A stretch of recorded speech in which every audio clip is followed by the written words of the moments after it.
Assalamualaikum warahmatullahi wabarakatuh. Memperkenalkan ya, nama saya Babar Siddiq dan saya seorang Pakistan, asli Pakistan ya. Dan yang pertama saya sebelum mulai eh, ngomong cerita tentang diri saya yang pertama minta maaf ya kalau jangan sampai ada ngata-ngata keluar yang gak bagus ya, karena bahasa saya itu kayak gitu sih, belajar kayak campuran ya. Eee, jadi saya mau ngomong tentang diri aku, yang saya selama ada di Indonesia, dan kejadian sama aku di Indonesia ya. Sulawesi Selatan, Kabupaten Barro. Saya menikah, di Sulawesi Selatan, Kabupaten Barro, Rallah, sama seorang wanita Indonesia, istri saya dulu almarhum, almarhum istri aku. Saya kawin dan saya tinggal 5 tahun di sana sama istri. Setelah 5 tahun istri saya meninggal. Selama 5 tahun kami yang punya aset. Aku punya anak satu ya. Yang pertama aku punya anak satu perempuan dari istri, umurnya sudah 6 tahun lebih gitu. Dan mamanya meninggal waktu masih di umur 3 tahun. 2020 mamanya meninggal. Dan setelah meninggal istri saya, yang aset kami, saya bersama istri, yang kita memperjuangkan selama istri saya dulu TKW 13 tahun di Jordan, dan aku dulu bekerja di Pakistan di perusahaan Cina. Dan saya sesudah bersama kami di daerah lah di Sulawesi Selatan, kami beli tanah. Ada beberapa tanah kami beli, ada yang kita pegang, gitu, orang yang gadekan kami. Nah, itu semua setelah meninggal istri saya, kuasai oleh ipar saya sama mertua. Mereka semua ambil hartanya, dan saya diusir dari rumah. Kamu nggak punya apa-apa di sini, kamu keluar dari sini. Kamu nggak ada berhak sama sekali di sini ya. Padahal apapun ada yang semua itu atas nama istri. Karena kami sebagai warga negara asing nggak bisa beli tanah di Indonesia atas nama kami, nggak bisa. Jadi uang saya sama istri, kami berduaan, kami beli tanah atas nama istri semuanya di situ. Ada pegang tanahnya seharga 200 juta juga. Jadi setelah meninggal itu mereka semua dokumen istri, ya atas nama istri semua itu dokumen saya, tanahnya dikuasai oleh mertua sama ipar, semua ambil. Emas istri saya 100 gram, ada sih 70 gram sendiri dia yang ambil dari Jordan, ada yang beli sendiri, ada 30 gram yang saya belikan setelah sudah menikah. Yang sebelum menikah itu pun semua mertua yang ambil dan jual dan naik haji ya, gitu, setelah meninggal ya.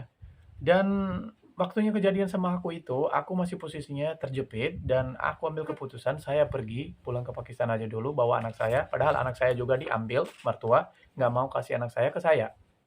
Diambil anak saya, tapi saya waktu itu lapor polisi, kebantuan di polisi saya ambil anak saya dan waktu itu tanah satu ada tanah samping kantor polisi dijual biaya untuk pulang saya sama anak saya ke Pakistan ya.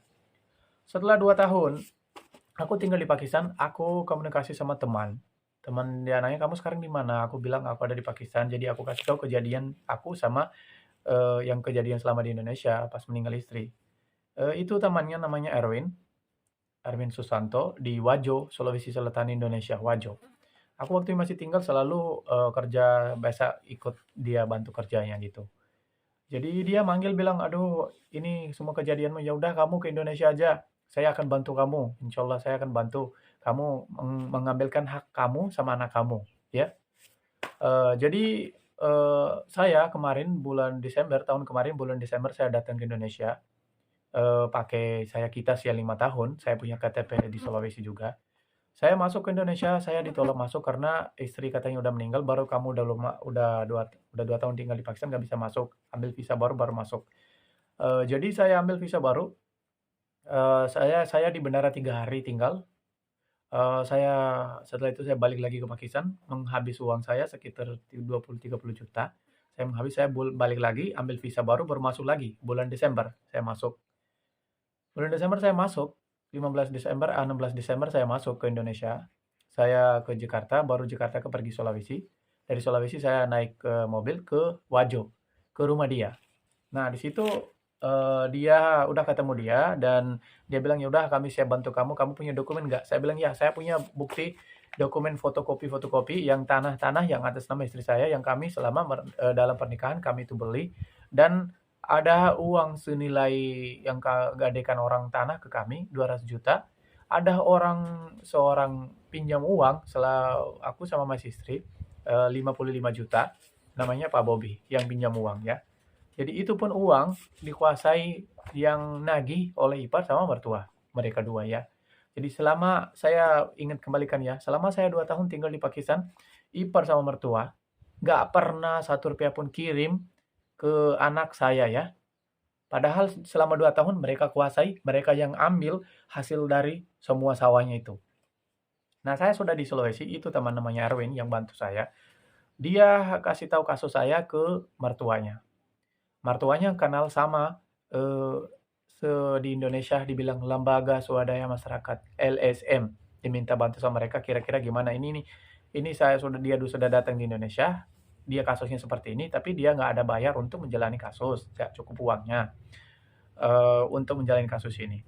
Jadi diminta bantu sama dia, dibilang nggak apa-apa kamu bantu, kalau bisa LSM, eh, teman saya sama mertuanya ya, laki-laki mertuanya.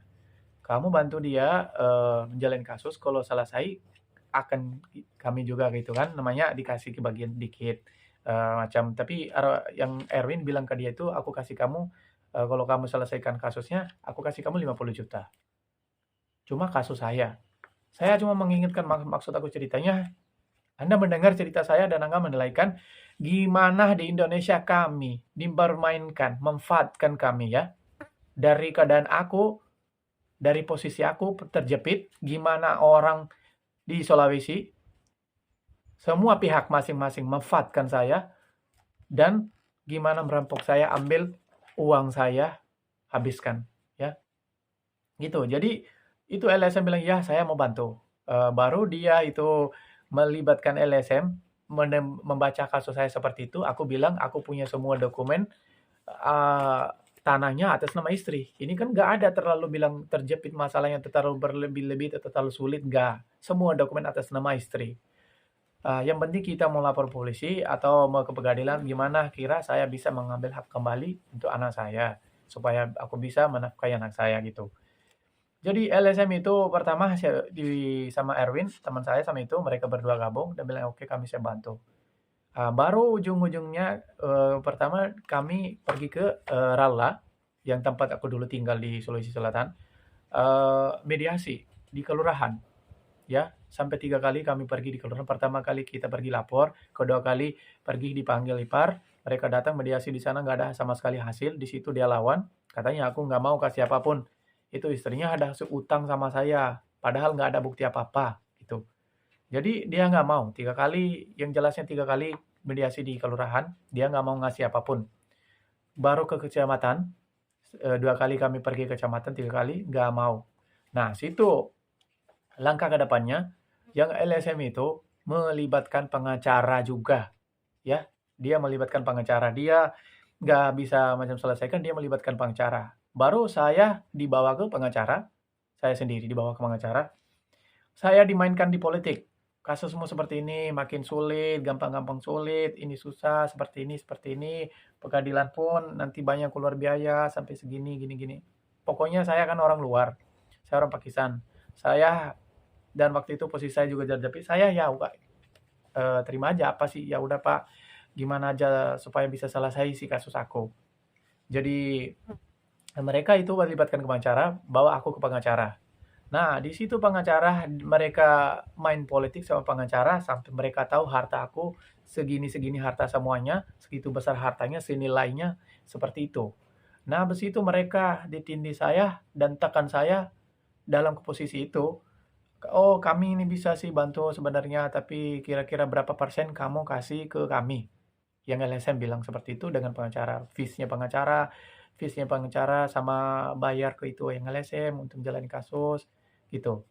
Dan pertama ya, teman saya yang Erwin dibilang ke saya, aku itu ikhlas bantu kamu bro. Saya nggak butuh satu rupiah pun, saya ikhlas bantu. Ingat ya kata-kata aku. Dia bilang aku itu ikhlas bantu, saya nggak butuh. Walaupun kamu nggak kasih aku apa-apa, saya nggak butuh apapun. Udah. Nah, Videonya pendek, saya harus bikin 2 video ya, ini mau habis videonya. Video kedua saya sambungkan ya.